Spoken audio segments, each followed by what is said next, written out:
conquête de la souveraineté passe avant tout par l'exploitation des ressources nationales au profit de nos populations.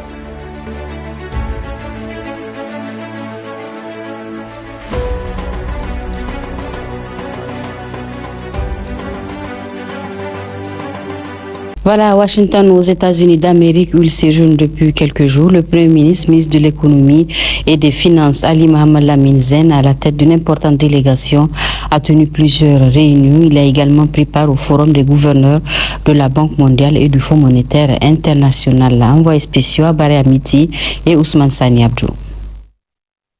Le Premier ministre Ali Mohamed Lamine Zen et l'importante délégation qui l'accompagne a débuté ses activités du mardi 22 octobre 2024 avec cette rencontre au siège du groupe de la Banque mondiale.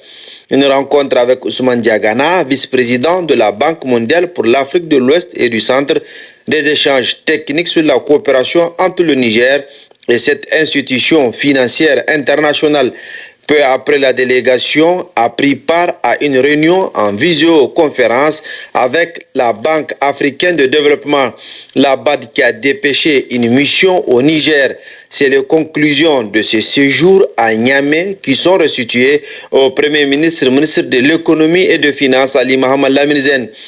D'une réunion à une autre en présentiel, cette fois-ci, le Premier ministre de l'économie et des finances a participé à la réunion sur l'énergie compacte 2030 de la Banque mondiale. Une table ronde avec pour thème Mission 300, un partenariat pour intensifier l'électrification en Afrique subsaharienne. Plusieurs panélistes ont intervenu pour rappeler la situation actuelle et présenter des perspectives. Réunion qui révèle que plusieurs pays ont accéléré la couverture en énergie, notamment électrique. C'est le cas du Rwanda, de la Mozambique, du Niger, même si le taux d'électrification dans notre pays reste faible.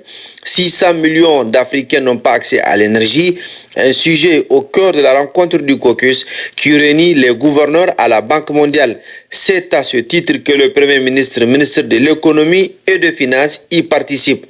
La création de l'emploi, la transformation de l'économie, le développement durable ont été évoqués par les différents intervenants. Pour le président de la Banque mondiale, Adjaye Banga, la facilitation des échanges entre différents pays africains reste primordiale. Échanges commerciaux et financiers. Le commerce intra-africain doit être développé, a-t-il souligné. Le Premier ministre Ali Mohamed Lamine Zen a également pris part à la réunion des gouverneurs au Fonds monétaire international FMI. Il s'agit de renforcer les projets de développement en Afrique et de financer leur réalisation. Conformément à son agenda, le Premier ministre a également reçu en audience Sultan Abdurrahman Al-Marshad, directeur général du Fonds saoudien pour le développement. Retour au pays. Retenez tout d'abord que le général de brigade Abdrahmane Tchani, président du CNSP, chef de l'État, a accordé une audience au lauréat du premier prix international de lecture et mémorisation du Saint-Coran, la 64e édition tenue en Malaisie, le Nigérien Ubaidoulaye Boubacar Ango, âgé de 25 ans. C'est la 5e fois que Ubaidoulaye Boubacar Ango a remporté ce prix. Il faut aussi noter que le prix femme a été remporté par le Niger, la nommée Habsatou Hamissou Boubacar, âgé de 18 ans. L'audience s'est déroulée en présence des membres du CNSP, Rachida Senidjouri et Issa Keïssa. Présent aux côtés des Nigériens en toutes circonstances, le président du CNSP, chef de l'État, le général de brigade Abdrahmane Tchani, n'a pas failli à cette tradition d'apporter son soutien à tout Nigérien. Ubaidoulaye Boubacar Ango, 25 ans, et Habsatou Hamissou Boubacar, 18 ans, tous deux champions du monde en lecture et mémorisation du Saint-Coran à la 64e édition tenue du 5 au 18 octobre 2024 à Malaisie, méritent d'être honorés. Une attitude qu'approuve le général de brigade Abdrahmane Tchani qui décide fièrement de les rencontrer ce mercredi 23 octobre 2024 pour non seulement les féliciter mais aussi témoigner la reconnaissance des Nigériens à ces jeunes qui ont su hisser le drapeau du Niger là où il faut au nom du noble Saint-Coran par la grâce de Dieu. Obaïdoulaye Boubacar Ango et Hafsatou Hamissou Boubacar ont su s'imposer face à plus de 100 candidats en arrachant chacun un rang honorifique dans sa section, c'est-à-dire catégorie homme, première place, et catégorie femme, première place aussi. De quoi réjouir toute une nation. Alhamdulillah, aujourd'hui, le président du CNSP, Abdrahmane Tchani, nous a reçus pour nous honorer, pour nous montrer sa gratitude de ce que nous avons fait. Vraiment, ça, c'est la bénédiction du Coran. Je n'ai pas le mot vraiment. Je suis tellement heureux d'avoir rencontré le président et les membres du CNSP. Alhamdulillah.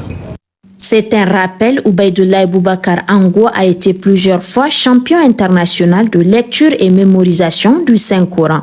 D'abord en Tanzanie, ensuite au Sénégal, puis au Kenya, sans oublier l'édition de l'Égypte et la dernière fois en Malaisie.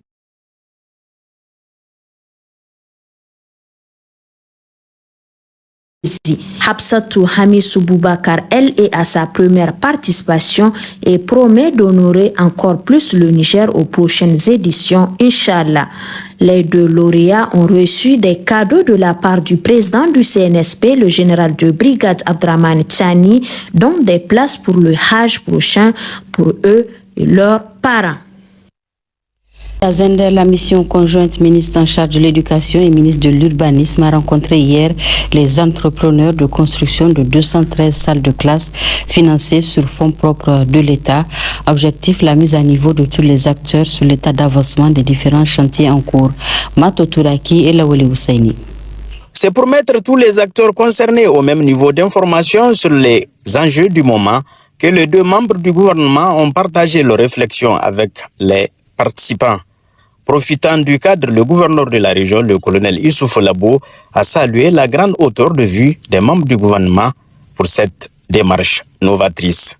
Nous allons les remercier d'avoir eu le temps et l'initiative de venir nous accompagner. Ils ont apprécié ce que nous avions fait, mais nous ont aussi donné des directives pour qu'on puisse, à la date du 28, faire une rentrée effective. Intervenant, la ministre en charge de l'éducation nationale a rappelé que l'État tiendra ses engagements et son autorité sera réaffirmée dans ce secteur dans le sens de la bonne gouvernance, dans l'inclusion et la participation de tous. C'est pourquoi Dr Elisabeth Chérif a exhorté les entreprises à continuer dans cette lancée afin de renforcer la confiance avec des travaux rassurants pour les autorités et les acteurs de l'éducation, afin d'améliorer les conditions de travail des apprenants.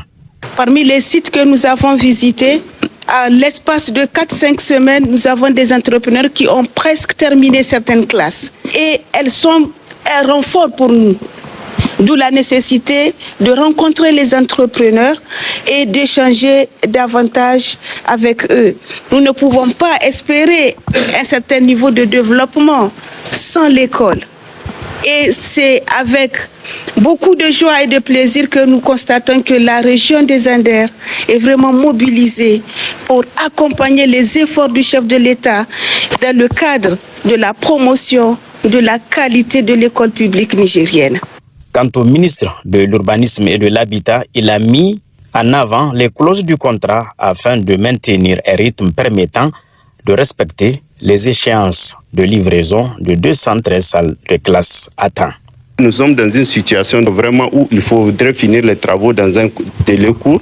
Nous vous demandons de faire preuve de résilience. Il faudrait vraiment que vous respectiez ces clauses-là. Sachez enfin que cette rencontre a permis d'évaluer les contraintes rencontrées parfois dans le démarrage des travaux et d'insuffler une nouvelle dynamique à ce projet tout en fixant les perspectives et objectifs à atteindre. Le ministre de la Communication, des Postes et de l'Économie numérique a présidé ce matin à Niamey le lancement de la formation sur l'analyse des données, une formation dédiée à la jeunesse nigérienne pour soutenir les initiatives en économie numérique. Jamila Amadou et Abdrahmane Jean. Organisé par l'Agence nationale pour la société de l'information ANSI, en collaboration avec l'École supérieure de communication électronique et de la Poste ESEP, Cette formation sur l'analyse de données a pour but d'ouvrir les portes aux jeunes pour exceller dans le domaine de l'économie numérique et maîtriser le nouveau langage de programmation dénommé Python, qui joue un rôle essentiel dans le numérique et le digital. Face à nos perspectives, la polyvalence de Python pourra être utilisée pour créer diverses applications web, automatiser des tâches répétitives, analyser des grandes quantités de... La conquête de la souveraineté passe avant tout par l'exploitation des ressources nationales au profit de nos populations.